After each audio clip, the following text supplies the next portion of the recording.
To be immortal is to be of the ever-living, to be of the undying, to live on forever when all other things should perish. And with that, surely, the unit of the Necron dynasty, known as the Mortals, would have to. Here we go, we're going to shoot. All right, so TJ Valoris and his custodian guard buddies were able to pick up the squad. Be a unit that gets absolutely shredded. However, where they lack some of that resilience to live up to the name of Immortals, these guys make up being probably the deepest unit in the Necron dynasty. Let's talk about this unit of Immortals and all the different combinations they have in the Warhammer 40k universe. Welcome back, all my 40k fanatics out there. I'm DJ here with Tim's Nation, and today we are going to talk about the Immortals. All the different things they can do. This is going to be a very, very detailed video. For those who are veterans of Warhammer 40k, this might be more just a conversation piece, a podcast, if you will, with some imagery to talk about the Immortals and how this unit, and when I say this is a deep unit, I mean this is a unit that really honestly surfaces as a competitive pick for many, many, many dynasties and detachments, and I think is truly slept on by the community. I think there is a lot of armies that do field these guys in different ways, and I think that there's a lot of versatility behind it. What ends up falling into it is that there is still a lot of huge powerhouses behind the C'tans out of Crypt and the Wraiths in Canoptek Court. And because those guys are very, very reliable powerhouses, it doesn't leave a lot of testing room for what Immortals truly can do in these different dynasties, and I think that they're really being slept on. So in this video, we're going to cover that. It'll be a very strong talking point. And I think at the end of this, one of the biggest reasons I'm doing this is because I've had another conversation with someone about Immortals. And I find there's so much to go over that I feel like when I talk to them and tell them different combinations and we're having a phone call, I may not touch on every point. And really, because there's just so much you can do with them, so much versatility. And I want to explain those things. So I feel like because of the times I've had so many conversations with these guys in different situations and scenarios and things they can do and different detachments and that, I thought it'd be good to make a video where I can take the time and actually go through and break these things down, not as sporadically. And hopefully, for newer players getting into this, looking at this unit that has a lot of characters, a lot of options, a lot of enhancements, kind of cut it down to what does work, what doesn't really work, in a sense of what's going to fill that role versus what's going to end up falling short because there's something else that does it, sadly, better. All right, so let's jump in. Now, number one, before we even start talking about the Immortals, we have to talk about the characters and the characters that can be used to support this thing. I'm going to run over these guys pretty briefly, so let's take a look. Number one, Illuminator Xeris. If you are running even, like, honestly, I would say 10 Immortals, but some people may say that's too low. If you are running at least 20, you have to have Illuminator Xeris.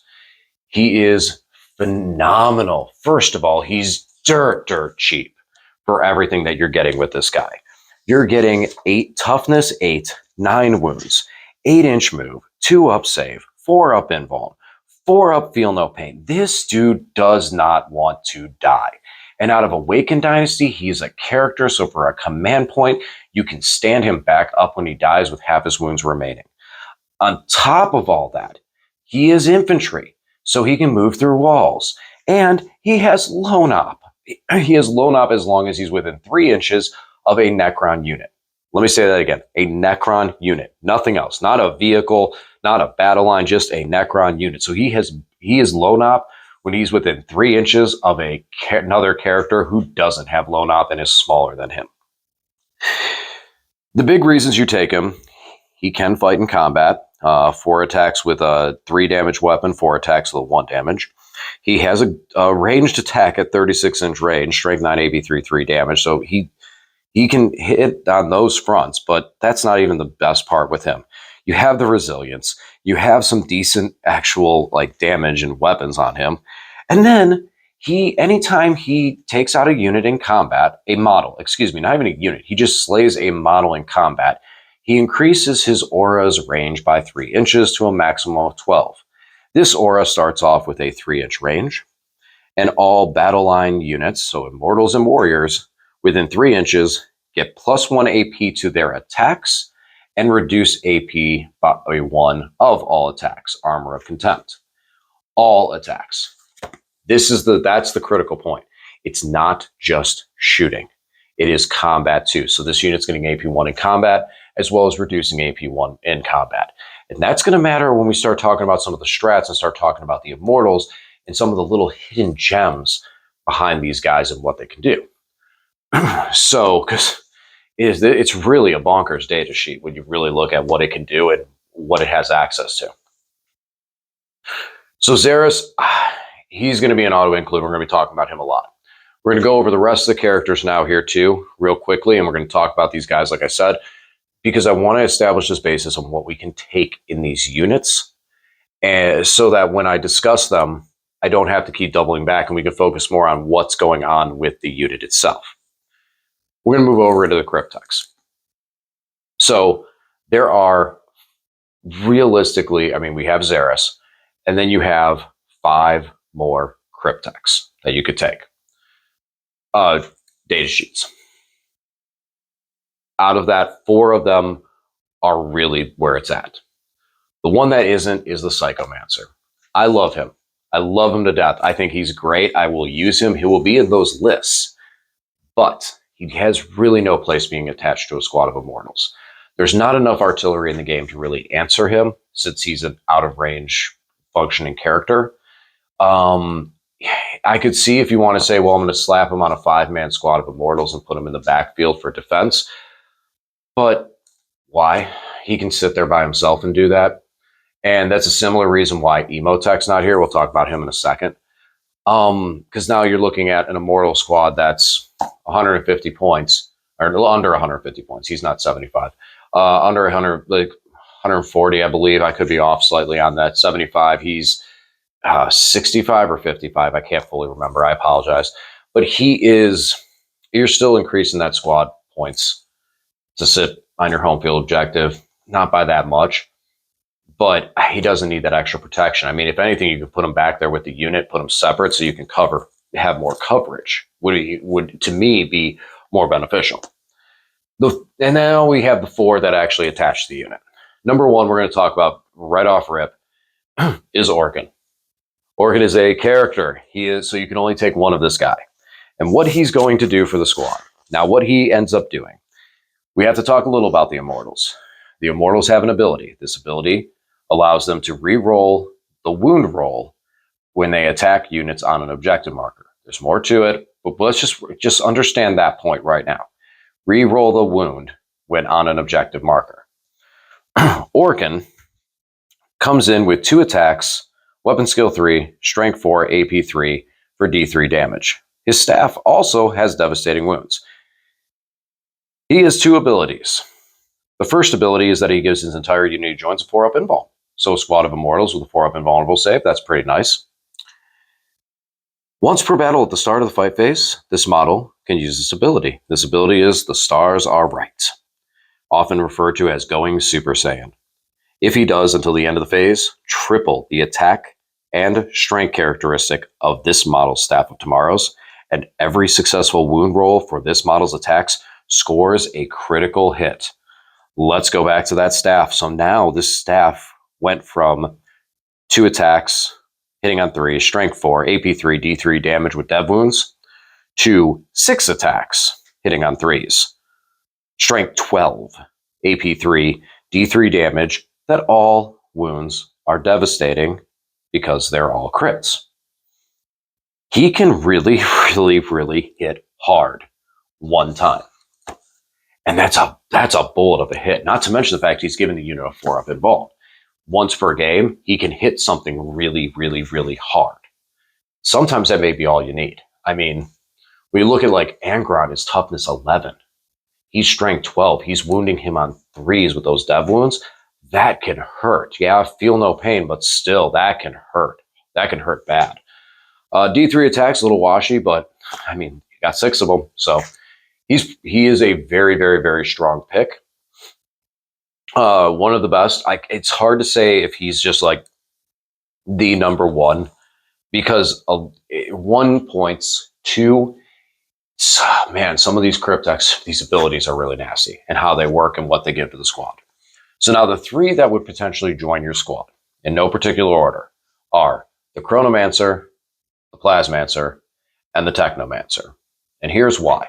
Simple breakdown of it. They each have their own abilities that they're going to do. And some of them pertain to the squad, some of them don't. The Technomancer gives the squad a 5-up, feel no pain. Huge. On top of that, he can also heal a model for D3. So he's nice to be able to heal other things, move near them and heal them. Also, the 5-up, feel no pain is just resiliency. Very strong resiliency. You have the Plasmancer. Plasmancer has good shooting, dishes out mortal wounds with a 4 dice on a 4-up. It can dish out a mortal wound for those. So he has his own damage he's doing. On top of that, he lets the squad crit to hit on 5s or better. This can be very useful with some of the full auto rerolls or units that are able to tap into enhancements for rerolls to get a lot of additional hits, especially because of what the Immortals guns look like. And last, the Chronomancer. Chronomancer is an interesting choice with Tesla Immortals because those have Assault. The Chronomancer allows the unit, after it shoots, to make a normal move. He also gives the squad stealth, making them -1 to hit. And his gun is kind of weird. It has blast and actually does damage weirdly out of random places too. It's kind of funny. One of the things I like with the Chronomancer is actually taking him out of Hypercrypt. And we'll talk about him there in a minute. But the strat that used to be broken for Hypercrypt until it got nerfed is actually still feasible when you can do it for free. And it was still feasible. You do it for free. Now I'm thinking about it. We changed the CP gen. I apologize. Yeah, because you can't do it for free. You do it for 1 CP. So I probably would never do it. But back when it was 0, I actually did it a lot. And it was weird because the Chronomancer one, just giving the Chronomancer staff with blast, devastating wounds for free because you could. Okay, that was pretty nice.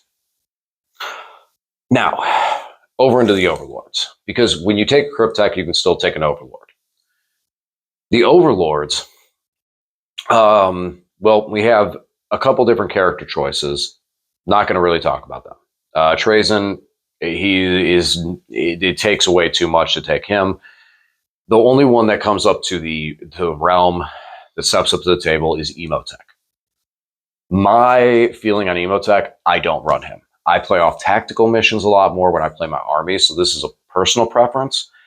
Not to mention, he's really, really pricey. And when you start paying the points for Overlords, I like the Overlord to have a Resurrection Orb and hit harder than he does. He doesn't hit that hard in combat. His Gauntlet isn't that strong. To me, the Flamer is not really that strong.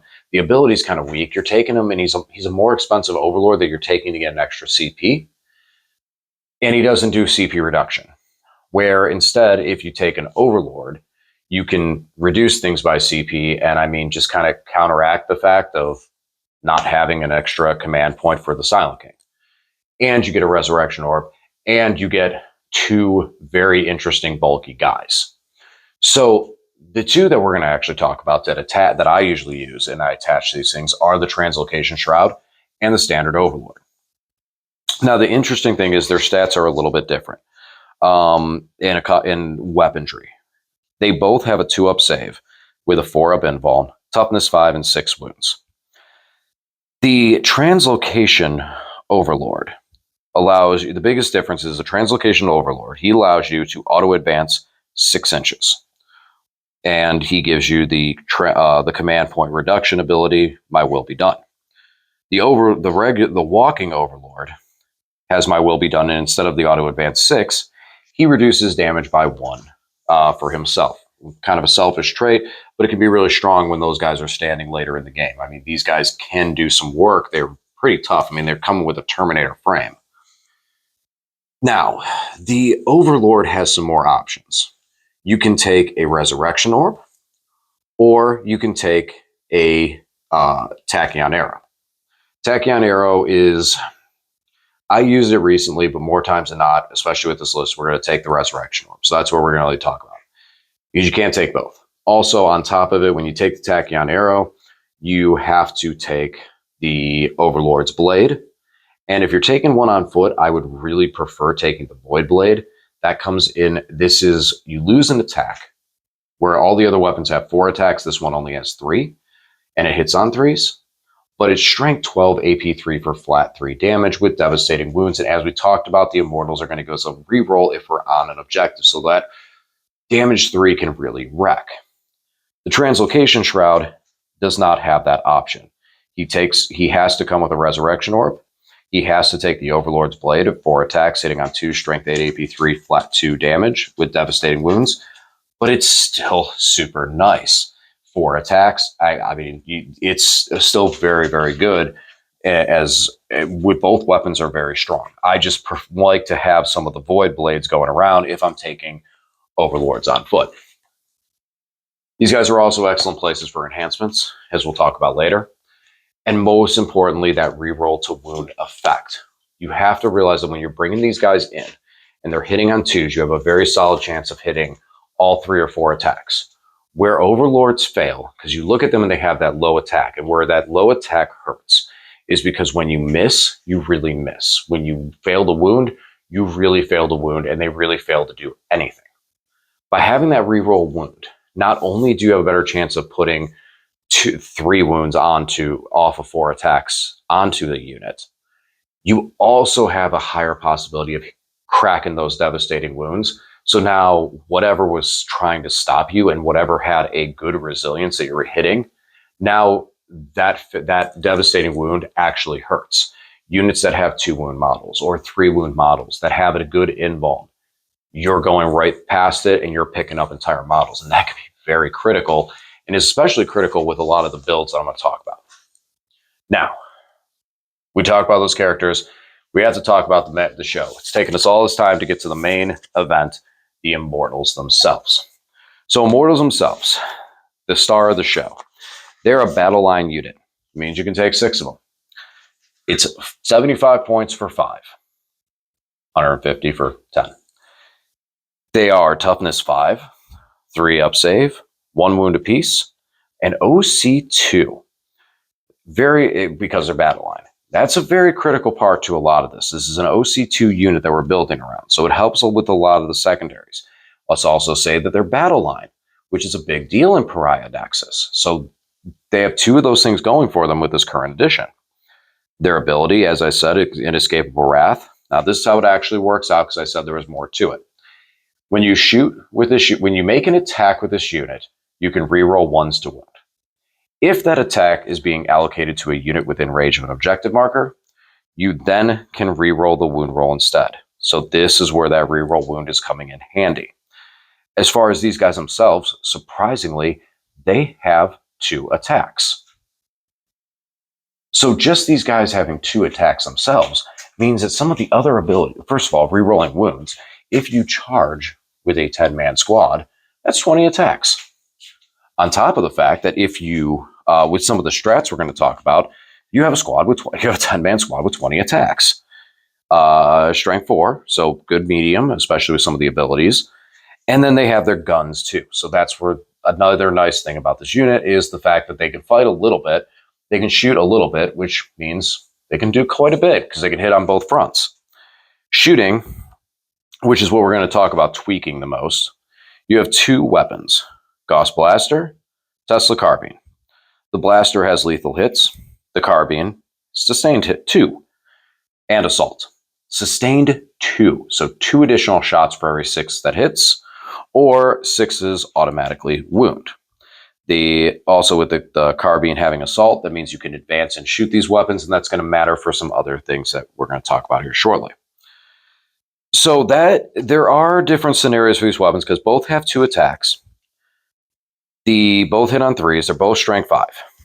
The Blaster is AP 1, where the Carbine is AP 0. And that can play into some factors on which ones we're going to take and why we're going to take them. Which one's better depends on what you want them to do and what their loadout is, etc., etc. There's factors into this, And that's kind of, I think, where some people get lost as well. Should I take Blaster? Should I take this? Should I take 10? Should I take 5? Should I take which character? I got you. So, these are Immortals. Battle line unit. 5, 10-man squad. Good gun. Decent profile for combat after we buff everything. Now, one unit I did forget to mention that can go into this is also another unit that when you attach a Cryptek, you can take, and that is Crypt Thralls. Crypt Thralls are a 2-man squad. They're 3 wounds. They attach to a unit with a Cryptek in it. So it's 6 extra wounds for the squad, excuse me. If you have a Feel No Pain, they get the Feel No Pain too. Crypt Thralls are 60 points. They're a little pricey, but there is some value behind them. I would say that experiment around when you have some points to throw around and you can take a squad of Thralls, especially if you're running just one squad of, like, if you're running 2 squads of Tesla and a squad of Blasters. Let's say you're running 30. You may want to put the Crypt Thralls with the Blasters to guarantee they get the job done, to have that extra protection. There's room for Crypt Thrall conversation with Immortals, most definitely. Especially because, yeah, it's a 10-man squad and they get hit. When you tack 6 extra wounds on that squad, it starts to really get tough to take out. So, how are we going to run these guys? So first, let's talk about the different dynasties. And I'm actually going to talk about these from worst to best. And while some of this is subjective, and I'm sure definitely some people could make some arguments on the way I'm ranking these things and rank them differently. But I think there's one that we can all agree on.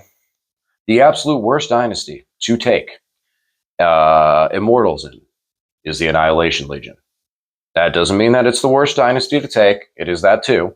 But the worst dynasty to take, Immortals in, is the Annihilation Legion. Simple as this. So we don't have to spend a lot of time with it. The reason why? 0 strats for the detachment can hit the squad. And out of your 4 enhancements, 2 of them you could potentially take on. Could possibly take on. You could take on an Overlord that goes in there. 2 can go on a Necron model. 1 lets you fight on death on a 4-up. Awesome. And the other critical wounds are an additional AP. Okay, cool. You reroll failed wounds. You're really going to take that enhancement and take Immortals for that? Probably not. Probably not. But then again, you're probably not really going to want to play this detachment with Immortals at all. If you do decide to take a 5-man and throw it in the backfield for 75 points, okay, but you also have access to things like Ophidian Destroyers, which are destroyers, so they get some of your buffs.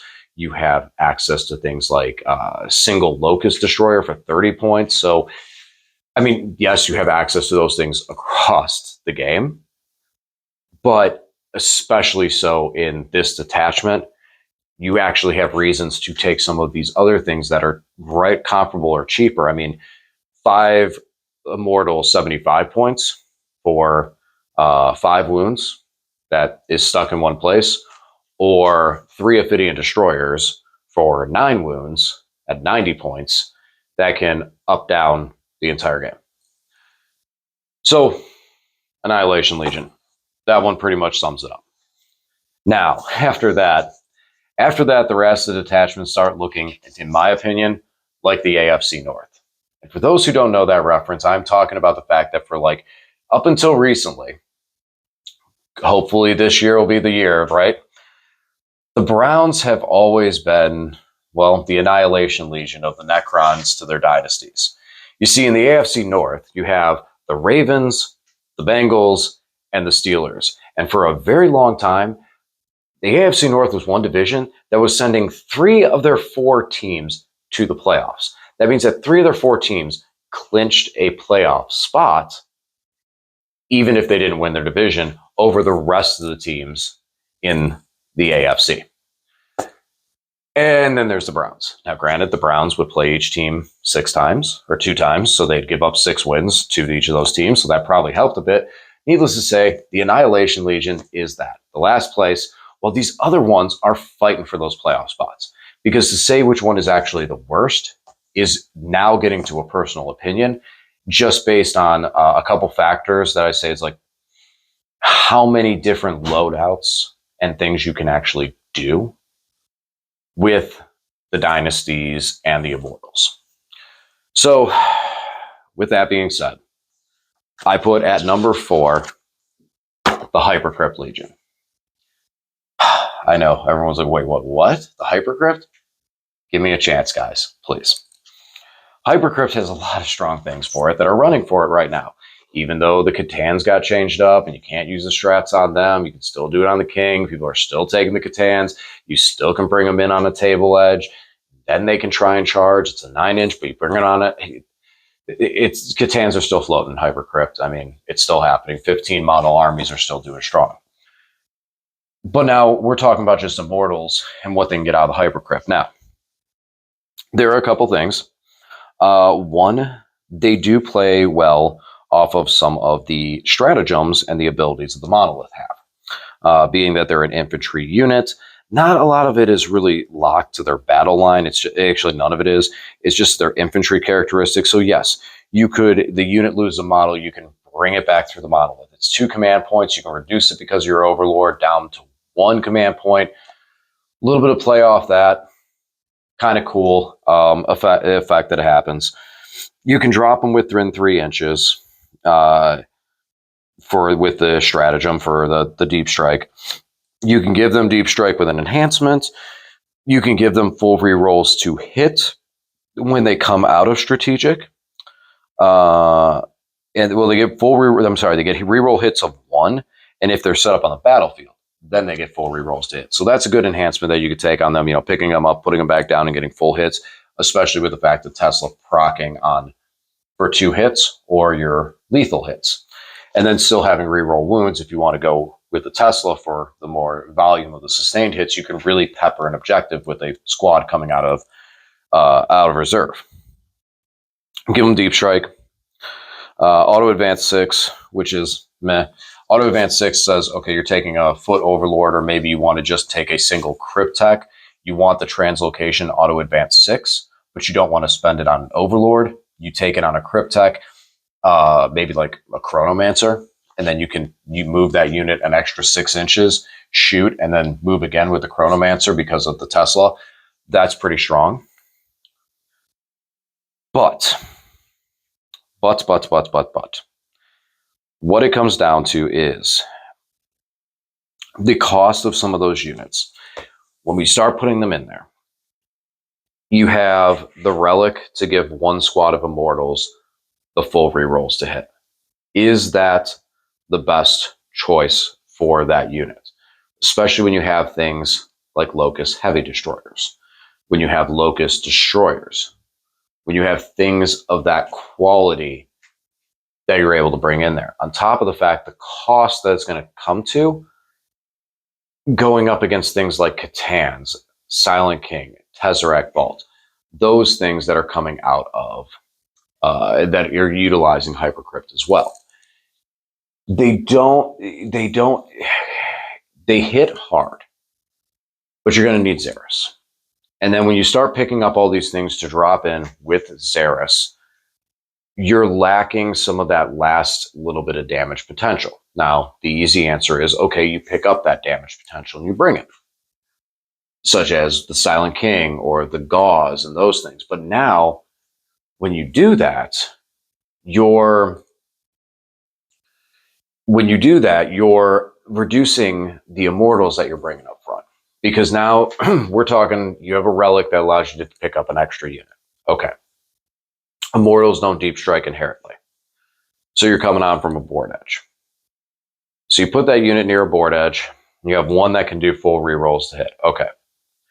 Then you put a second unit down. Or we'll go into Xeris. You put Xeris down next. So he's near those Immortals. Now you can put down a second squad of Immortals. You can spend a command point, drop them within 3, and you don't need to worry about dropping them within 3, but now you can get them in a better position near Xeris. So now there's 3 units you have. You have 1 more you can pick up and bring over. If you bring over the Gauze with Heavy Destructors, you need them to hit at the big Locust Heavies. You need them to hit and probably destroy something because they're going to get picked up in return. You have 20 dudes there with a 3-up save and 1 wound. Yes, armor contempt, that will help. They have 1 wound. When they get pasted from, because they need to be within 24 inches, and you want all of them within 24 inches. Are they going to be able to clear? Can they clear a 10-man squad of Terminators? Probably not. That one squad is going to hit pretty hard, but it's going to hit hard one of two ways. It's either going to hit hard with the sustain and get a lot of shots and put a lot of wounds onto a target that's going to need to make a lot of saves, but if they have a good save, they shrug them off. The lethal hits, now what's nice with the lethal, and again, talking about Xeris, you're getting the additional AP1. So now you're looking at AP2 with the blasters. But it's 20 shots with AP2 for 1 damage. Is that going to take down a Land Raider in a night? No, it's not going to. Is it going to dent some units very reliably because of that stat characteristic? Yes, it will dent units reliably. But now, in order for it to dent, you need 2 things. You need a 5-up crit, because you need to have that increased crit. You have only 20 shots. And you need to be able to reroll hits. So now the enhancement's over here. So now the sustained is not going off as much because you have no rerolls to hit on it at all. And you don't have any other way that it's really proccing any extra damage. So that other squad of Immortals becomes more of a dead pick to the first one. They do get the AP1 off of Xeris. They do have sustained hits, and it's still a lot of shots.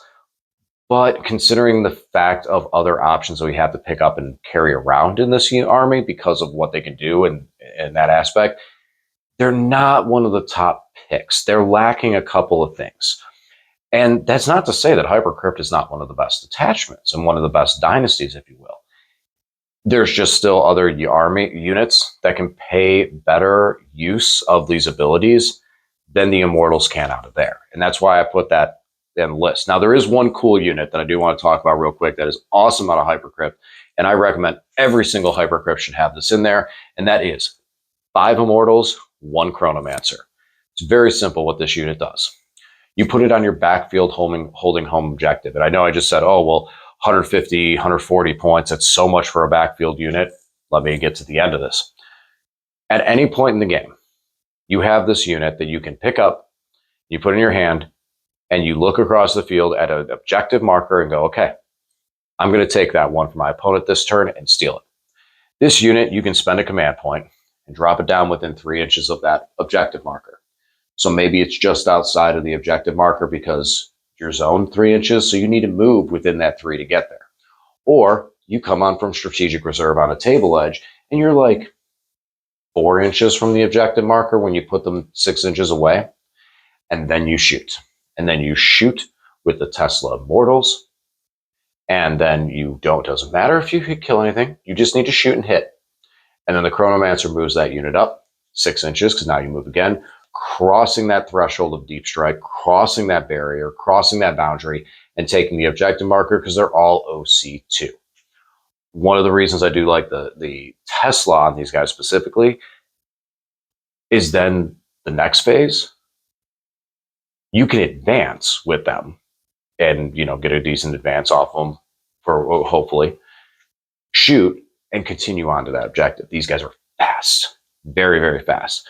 But and then just like I said, the Tesla is assault, so you can get extra movement out of these guys. It's not about what they destroy. It's about the fact that these guys can just steal an objective from your opponent right out from underneath their noses. Love this unit. Love this unit out of Hypercrypt. So now we have 3 more to talk about. And it's really tough to say which ones of these do it the best. And I've gone over this a lot. I've run these a couple of times. So now I have to go with the builds that I've played and which armies did it the best. And the next one I'm going to put on this list is actually going to be Canoptek Court. So Canoptek Court does one thing very cool. Any Crypt Tech unit that is within a power matrix gets full rerolls hit. Power matrix again, your home field is always in a power matrix. If you control at least half the objectives in no man's land, that's a power matrix. And then if you control your opponent's objective, that's a power matrix. So a unit with a high OC value that can take these objectives, move on to them, and hold them to allow you to have that full reroll. On top of things like we said, Illuminator Xeris for the boost to their armor, Illuminator Xeris for the boost to their AP. Now you're in every unit that has a Cryptek on it. So Technomancer, Plasmancer, any of these guys that are attached to that unit is a Cryptek unit. That unit gets full rerolls to hit. So here is where the Plasmancer shines very brightly. You have some very good resilience options with Awaken, with Technomancers for Feel No Pains, the Chronomancer for extra movement, love them. But then you have the Plasmancer. The Plasmancer, you lose a bit of resilience with these guys. You do, because you don't have a resilience buff, you don't have -1 to hit, you don't have a Feel No Pain, and you don't have a 4-up invuln if we're talking about Awaken. But you gain 5 ups to crit. So now this squad that has full rerolls to hit, they have a 24-inch range, so they can do it from your deployment zone too, if need be. With Tesla, has 20 shots, hitting on 3s, 5s and 6s crit for sustained 2. Full rerolls to hit. So you roll the dice, you roll your 20 shots, pull out the 5s and 6s, take everything else and roll it again. Because every one of those 5 and 6s is going to be 2 additional hits. Huge, huge. Xeris gives you additional AP1. Your strength 5, and you're re-rolling wounds, shooting at units on objective markers. Now we did lose the stratagem because it was way too overpowered. Used to be you could spend 2 command points. Now would have been 1, was 0 for a little bit. That's what really made it busted. And the unit could gain devastating wounds. A Cryptek unit. Now it's a Cryptek model gains it. So, or a Canoptek. So you could do it to some of the Canoptek units for some of the abilities that don't have devastating wounds, like combat. But these guys can't do it anymore. Used to reroll wounds. Whew, that was so much damage off these Tesla Immortals. They were auto-include one of them in every single Canoptek court. But with this, we're looking at taking Xeris and at least 20 Immortals with Tesla. Now, the reason I would steer away from the Gauze the Blaster in this scenario is we have things like the Doomstalker that to support. So I don't think you really need that. Translocation Shroud Overlord is good to have that auto advance 6, especially since you're Tesla, so your assault weapons. So having that is really, really strong to be able to get on objectives so that we can get that full rerolls to hit. On top of that, having full rerolls to hit in combat. Once again, these guys have 2 attacks apiece, and they're sporting an Overlord that can, full rerolls to wound. So now you're getting full rerolls to hit and full rerolls to wound off that Overlord. You're getting a lot of reliability, especially with a weapon that has devastating wounds. That doesn't get the 5-up crit because it's wounds. It's only hits for the crit. In the stratagem column, not really anything that we can do here. We can hit a unit on objective with ignore cover that they can gain the benefit of. But other than that, they don't really get any of the strats. Enhancement wise, you can give them infiltrate if you give that to a Cryptek. If the unit is in a power matrix, reroll 1 wound, you wouldn't do that because you already have it. If your opponent gains a CP, okay, that would be if you wanted that. Sorry, not the CP gain 1, but I mean, we're talking about what buffs the unit. And then one that's defensive. I don't really like this one personally. I've heard some people really like it. I don't. The Metadermal Telsa Wave. Once per phase, when an enemy unit gets charged, you roll a d6 on a 2 through 5. The charger takes d3 wounds. If you roll a 6, the charger takes 3. I can see it doing some damage, but I feel like it's just so limited. But the infiltrate's cool. If you're not infiltrating race, these are a good unit to infiltrate. They're OC2. You get them on an objective. They start from an objective. They can shoot from that objective. And you kind of bridge the gap where Xeris is able to move from one unit to another. With the other unit being able to advance, you can end up moving this flank faster than some other armies can, than some other detachments can do. That's a big thing Canoptek Court can do with this squad, this army, these units. The Technomancer is always a good choice for some 5-up Feel No Pains.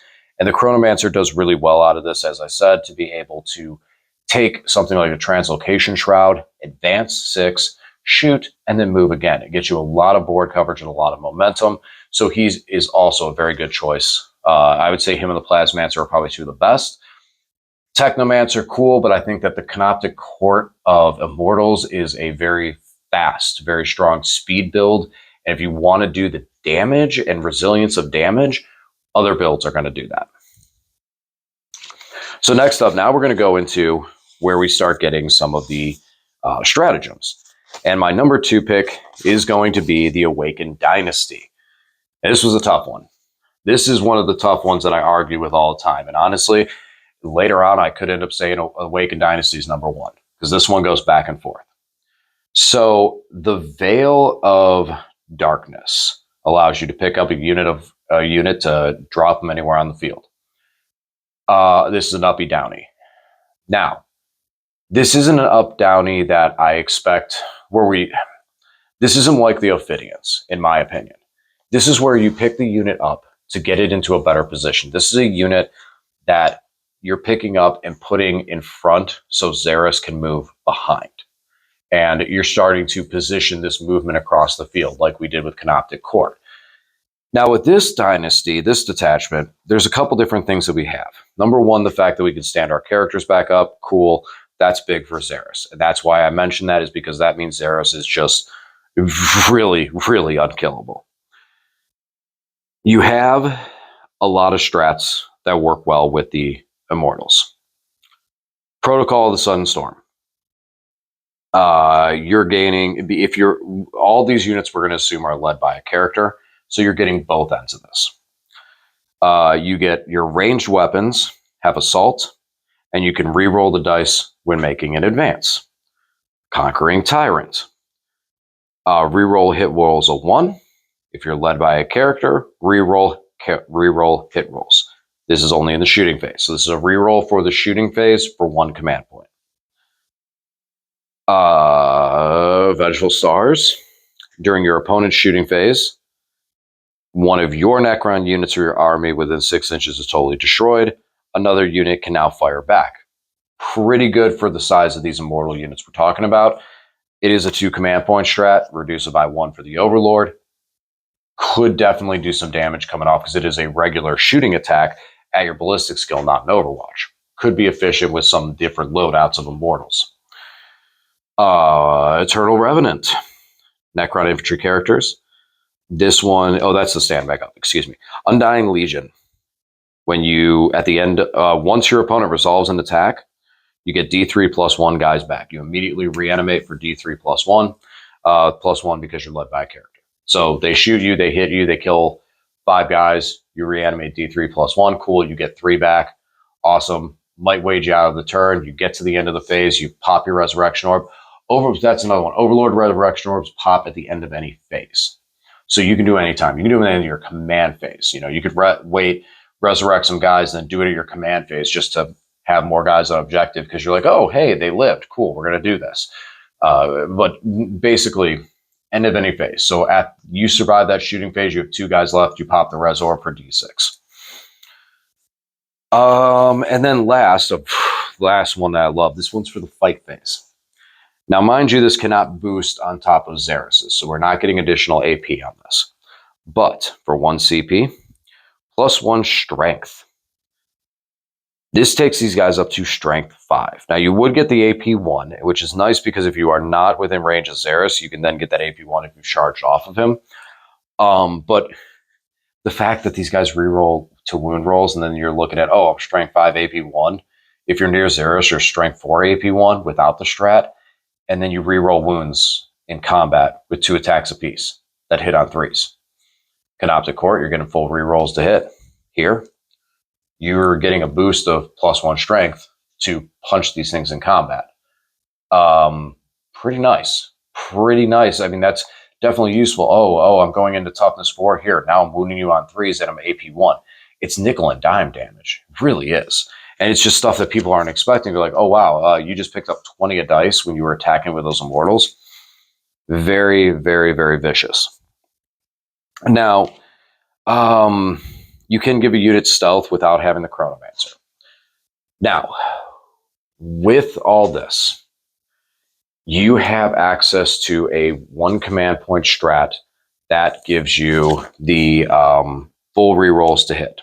Okay, so that's 1 point really into this column for all the things that we talk about with crits and the fact of plasmancers that you can attach to these units. You don't have much use for the Chronomancer and the -1 to hit, especially because of the fact that you can take stealth as an enhancement. So it really kind of ranks it as the Plasmancer and the Technomancer usually being the lead two for this, with probably the Plasmancer being the all in all for it. The reason being is having that 5/0 crit and having the 1 CP to be able to re-roll the wound roll means that now if a unit gets destroyed, you still have something else you can spend that on. 1 CP, you can usually do it for free on a squad that has an overlord. So it's really going to impact the overall things. Plus, you have a lot of defensive abilities and defensive stratagems to be able to bring not only Xeris back, but bring back models in the unit to keep the Immortals running longer into the game. In combat, the +1 strength is strong. You lose the AP boost, but you do have the, as we said, but again, that it all comes down to the reroll to hit. And then again, you have the ability to give yourself assault weapons if you advance. This one, you can still, Translocation Shroud is good. I would definitely say it's probably one you want to run one of them. But with the Veil of Darkness, I would say Foot Overlords are your better choice. I would say if you're going 30, you want 2 with Foot Overlords, 1 without. And here's where the God's Blaster comes in. 1 squad of them, 1 10-man and 2 Tesla. I feel like Tesla are the more grunt troop of these two. They're able to do more. Because of the fact that you can sustain and you have that AP1, you're going to be able to put down a lot more volume of shots onto more infantry, and I think that's where the more damage comes out of with the reroll wounds, is the volume. The lethal hits, though, are very nice, and to have that potentially on a Veil unit, on if you decide to use that with the Veil, can be a unit that can really shred something off an objective. You're talking lethal hits with again a Plasmancer for the 5-up crits. For 1 command point, you reroll all the hits. So out of those 20 shots, you're going to get a good amount of lethal, and they're going to be AP2 with Xeris is hanging out there. So you're going to be able to put some solid damage through. The thing is, it's only 1. So even though you get like 4 or 5 through, it's only 4 or 5 damage. So they do drop off in that range, but it is still reliable damage. You can use it to finish clearing an objective from something that's not quite trash, but not exactly a good power unit.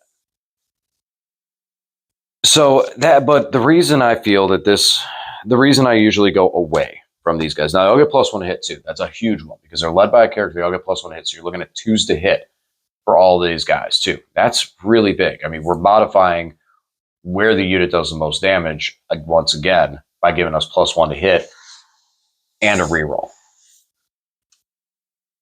Now, the last one, the one that I will be playing soon, and the big reason why I feel the Obeisance Phalanx is the #1 for running Immortals.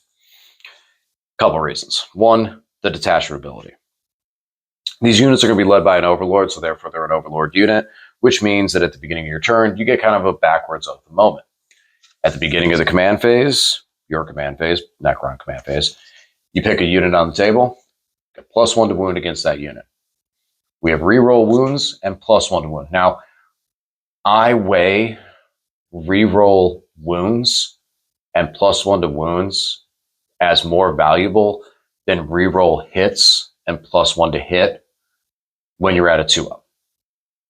That redundancy there, because you have it's for me, we're looking for reroll hits or +1 to hit. When you have those 2 redundant abilities of reroll hit or reroll wound and +1 of the same, I feel like reroll wounds is more valuable.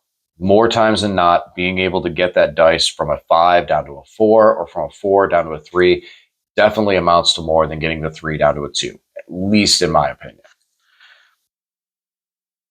With that being said, we do have some ways to access some different things here. And this is also where the versatility comes in.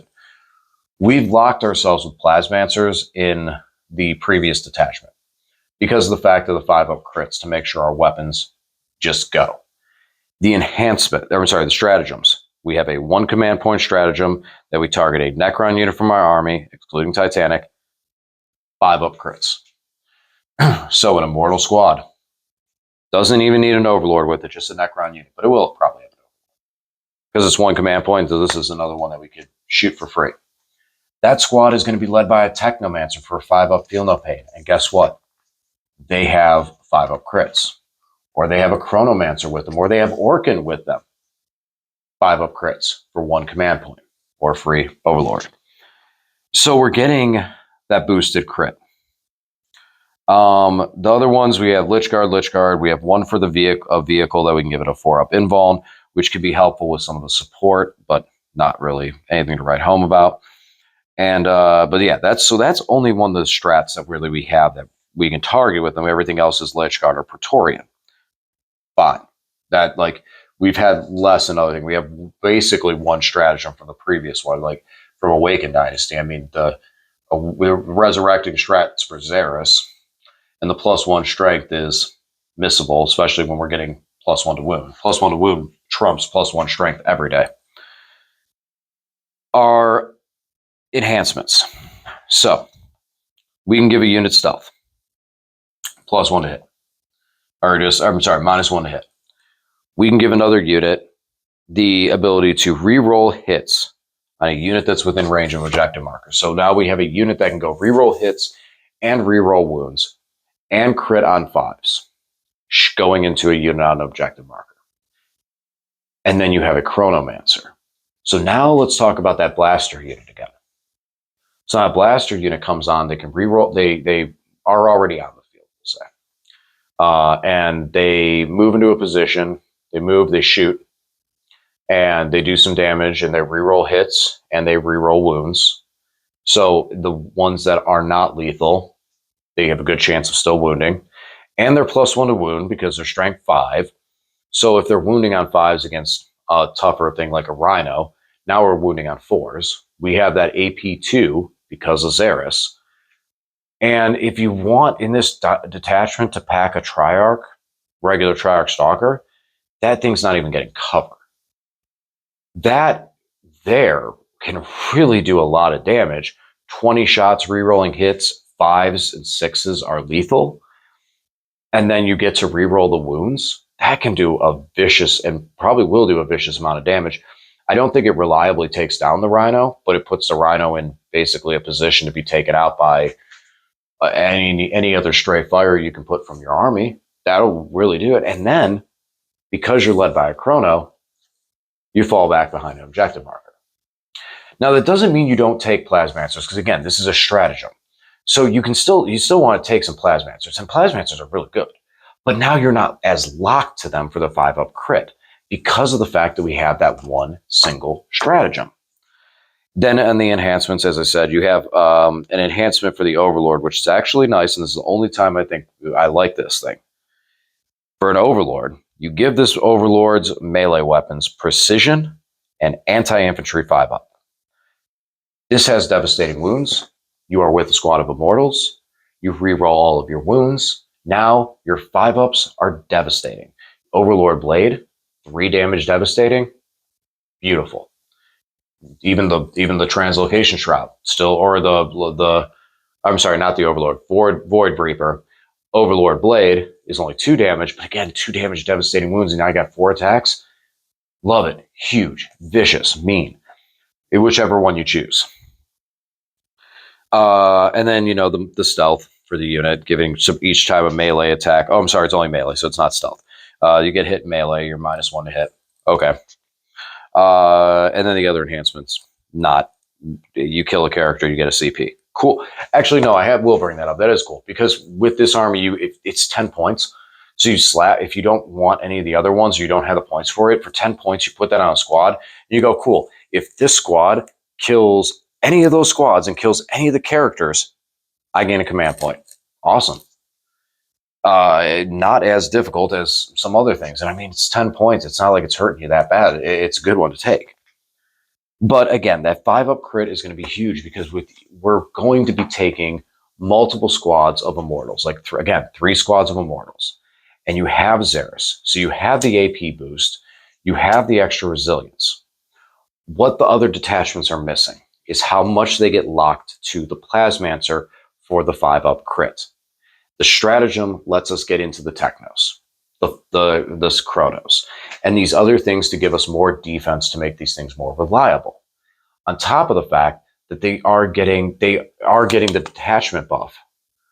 Well, the other ones were too, but they are getting the detachment buff for the +1 to wound, and reroll failed wounds means that we are going to be able to actually put some more sustainable fire onto these targets. And also, again, this is what is doing best for the Immortals themselves. What we're looking at to do for the Immortals, how they can function. This is the good spot to put Orkin because now you have that 1 CP strat to be able to buff him and really run him.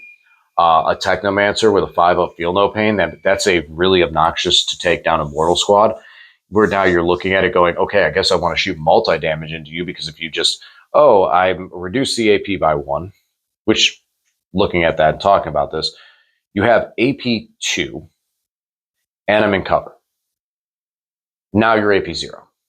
Now I'm getting a 3-up save. Okay? So there's that. And then if I get that 3-up save, then it's like, oh, okay, now I have a 5-up Feel No Pain. So no one died, and they just stay there. And you're just soaking up damage because they're 5-up Feel No Pain. So good. So strong. And that's where the other detachments kind of lack, is they're not able to get, you can't get into those things. Because once you do that and you put a 5-up Feel No Pain on a squad in the Awaken Dynasty, you have the ability to go into full rerolls to hit, but now you're critting on 6s and not 5s. So you're losing that big bulk of dice. So you're more compelled to spend that command point then on one of the Plasmancer squads. And your opponent will see that. And your opponent will start eliminating the squads of the Plasmancers and be able to take them out much quicker than, say, a Feel No Pain that they don't want to deal with. And once that's gone, once those squads aren't even gone, they're just hit. Your opponent can go and say, all right, hits, bam, kills 7 Immortals, bam, kills 6 Immortals. Yes, you have Resurrection Orbs. Yes, we have ways to reanimate and bring those things back in there. But if you don't get them up to a good squad size, then you're spending 1 CP on what? 5, 6 guys, not 10 for that reroll. And you're not getting that amount of output that you really want out of it. It doesn't matter what angle you hit and you clear the squad, this squad gets a 5-up crit. The only thing is the reroll hits. That reroll hit aspect and the fact that is an enhancement that we're putting on a unit to reroll hits going into a unit on objective marker, that is kind of tough. That's kind of tough where it's only 1 unit getting the reroll hits. But you reroll wounds, you're +1 to wound, and you're hitting on 3s, and you still have the access to the 5-up crits. You still are able to 5-up crit. And this detachment does really well taking the Silent King. Now, I know it's a lot, Xeris and the King, but this detachment does well with it. And at least he does give reroll 1s to hit, and that can be a nice little boost to these guys. If I'd go that route with him for this, because of the points, that's one of the biggest things, is just like looking at the points. It's just sitting on probably the fact that you have the +1 to wound is probably enough. And I'm going to run this again very soon. When I ran these lists before, and this is the part of the video where I'm going to talk about the Obeisance phalanx and what I ran, and we're going to call it a night. Because this has been a long video, it's been a long day, and I have a nice 3-day weekend to spend with the kids and the babies. I'm excited. So, conclusion, Obeisance.